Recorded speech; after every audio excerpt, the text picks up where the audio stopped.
मध्य प्रदेश सरकार के higher education minister Inder Singh Parmar साहब मेरे साथ मौजूद हैं।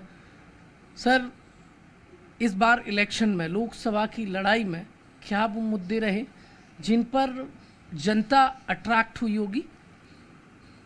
देखिए, भारतीय जनता पार्टी की ओर से और हमारे देश के प्रधानमंत्री जी की ओर से पूरे चुनाव में हमने विकास को मुद्दा बनाया, लेकिन कांग्रेस ने जानबूझकर के इस चुनाव को दिशा बदलने की कोशिश की। हमने भी रणनीतिक तौर से, भारतीय जनता पार्टी ने भी,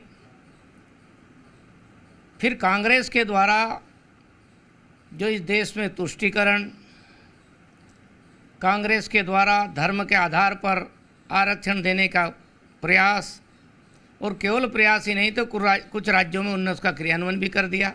कर्नाटक में किया है, ममता ने बंगाल में किया है, ऐसा उनका प्रयास। और वो चाहते, कांग्रेस का लक्ष्य यही है कि आने वाले समय में यदि उनकी सरकार बनती है तो हम धर्म के आधार पर आरक्षण देंगे। जबकि भारत के संविधान में बाबा साहब अम्बेडकर ने जब आरक्षण की कल्पना को सामने रखा था, स्पष्ट था कि ये आरक्षण उन जातियों के लिए है जिनकी साथ यहाँ पर वर्षों तक, लंबे समय तक भेदभाव हुआ है, विभेद रहा है। और हिंदू समाज ने उस बात को स्वीकार किया कि हमारे समाज में कई प्रकार की विषमता थी, भेदभाव था, छुआछूत थी, उसको समाप्त करने के लिए आरक्षण की व्यवस्था की गई थी।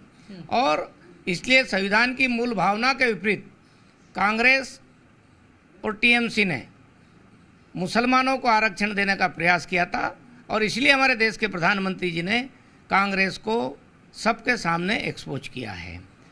हम जानते हैं कि एक बहुत बड़ा मुद्दा इस देश में लंबे समय से चल रहा है, उसको भी भारतीय जनता पार्टी ने अपना घोषणा पत्र में लेकर के उस पर भी हमने बहस की है। इस देश के लोगों को समान नागरिक संहिता में लाना। डॉक्टर भीमराव अंबेडकर जी ने जो संविधान में व्यवस्था की है, और कई बार सुप्रीम कोर्ट ने भी कहा कि इस देश को समान नागरिक संहिता की ओर आगे बढ़ना चाहिए, उसको लागू करना चाहिए। भारतीय जनता पार्टी ने सबके सामने बहस हो, चर्चा हो, इसलिए घोषणा पत्र में उस बात को कहा, क्योंकि इस देश में आज भी धर्म के आधार पर अलग अलग कानून बने हैं, जिसके कारण कुछ लोगों को विशेष सुविधा मिल रही है, और जिसके कारण उसी वर्ग के 50% जिसकी हिस्सेदारी महिलाओं की, उसको भी अधिकार नहीं दिए जा रहे हैं।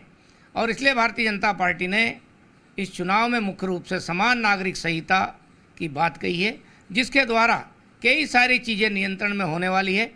और एक बड़ा मुद्दा मैं समझता हूँ इस देश के चुनाव में रहा है। यूसीसी कितना ज़रूरी है और कितना फ़ायदा होगा? देखिए, यूसीसी इसलिए ज़रूरी है कि हम देखते हैं कि एक समय जब श्रीमती इंदिरा गांधी ने एक अभियान चलाया नसबंदी का, एक प्रकार से जनसंख्या नियंत्रण का वो बड़ा अभियान था, हम दो हमारे दो का नारा दिया। आज बहुत बड़े वर्ग में हम दो हमारे दो के बजाय हम दो और हमारा एक पर आ चुके हैं। लेकिन एक वर्ग ऐसा है कि हम दो और हमारे 25 के भाव से इस देश की जनसंख्या का एक प्रकार से संतुलन बिगाड़ रहे हैं, असंतुलन की स्थिति बन रही है। और एक प्रकार इस देश की संस्कृति और विरासत और यहाँ की पहचान के लिए आने वाले समय में बड़ा संकट खड़ा होने वाला है। और इसलिए मैं समझता हूँ कि इस देश में जो फिर से बहस छेड़ी है देश के लोगों ने, भारतीय जनता पार्टी का स्पष्ट मत है कि सब लोगों को समान नागरिक संहिता के सूत्र में आना चाहिए। धर्म के आधार पर ना कोई विशेष सुविधा होगी, ना तुष्टीकरण होगा। सब लोगों को जो लाभ मिलना चाहिए, समान रूप से समान अवसरों के साथ आगे बढ़ने का उद्देश्य संविधान में है, उसको पूरा करना चाहिए। इसलिए समान नागरिक संहिता लागू करके कई चीज़ों में सुधार किया जा सकता है, देश को और ऊंचाई पर पहुंचाने का प्रयास हो सकता है। यूसीसी जैसे कमिटमेंट हैं, आपको लगता है जनता इन पर मोहर लगाएगी? इस देश की जनता ने तो बहुत पहले मोहर लगा चुकी है, और इसलिए हमने इस बार बहुत स्पष्ट रूप से जनता से आशीर्वाद मांगा है। और मैं समझता हूं कि 3 बातों पर हमने ज़्यादा फोकस किया। विकास और इन सब चीज़ों पे तो हम अग्रणी है ही, लेकिन नंबर 1, हमारे देश के गृह मंत्री अमित शाह जी ने कहा है कि भाई पाक अधिकृत कश्मीर जो देश के विभाजन के समय हमारा अपना हिस्सा मिला है और कांग्रेस की गलत नीतियों के कारण उस पर पाकिस्तान का कब्जा है। इसलिए हम पाक अधिकृत कश्मीर तक तिरंगा फहराएंगे, वो भारत का अभिन्न अंग है, उस पर हमारा अधिकार जमाएंगे, लेकर रहेंगे। एक बात। दूसरी बात, दुनिया के मंच पर जब कभी भी चर्चा पुराने कालों में रही है, भारत के बारे में गरीब निर्धन देश के रूप में मान्यता रही है, लेकिन मैं समझता हूँ कि भारत कभी निर्धन देश नहीं रहा। ये संपन्न राष्ट्र था, और संपन्न राष्ट्र था इसीलिए सोने की चिड़िया कहलाता था, और संपन्न राष्ट्र था इसीलिए इस देश को हजारों साल तक लूटने के लिए विदेशी आक्रांता आए, लुटेरा आए। फिर से भारत को संपन्न राष्ट्र बनाना, ये भारतीय जनता पार्टी के मुख्य एजेंडे में है। हमारे देश के प्रधानमंत्री जी ने अपने संकल्पों के आधार पर जब 2014 में हमने सत्ता संभाली थी, देश विश्व के देशों में 11वें स्थान पर आर्थिक स्थिति में था। आज हम 5वें स्थान पर है। आने वाले समय में, यानी ये 5 साल आगे आने वाले हैं, उसमें भारत तीसरी महाशक्ति आर्थिक क्षेत्र में उभरेगी।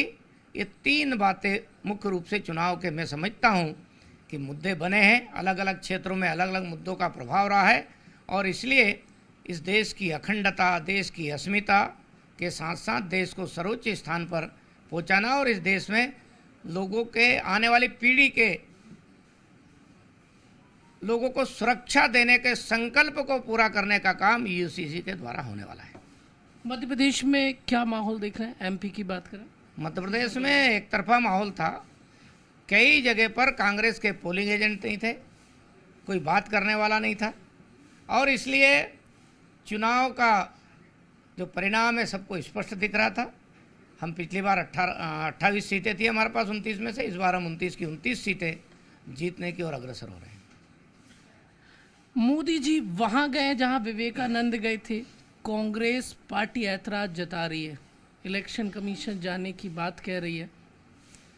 देखिए, कांग्रेस पार्टी का तो विचार और दर्शन मैं समझता हूं कि भारत की मान्यता, भारत की सिद्धांतों से विपरीत जा रहा है, और इसलिए मोदी जी यदि राम मंदिर में जाते हैं तो आपत्ति, मोदी जी यदि केदारनाथ धाम जाते हैं तो आपत्ति, मोदी जी यदि विवेकानंद का ध्यान केंद्र पर जाते हैं तो आपत्ति।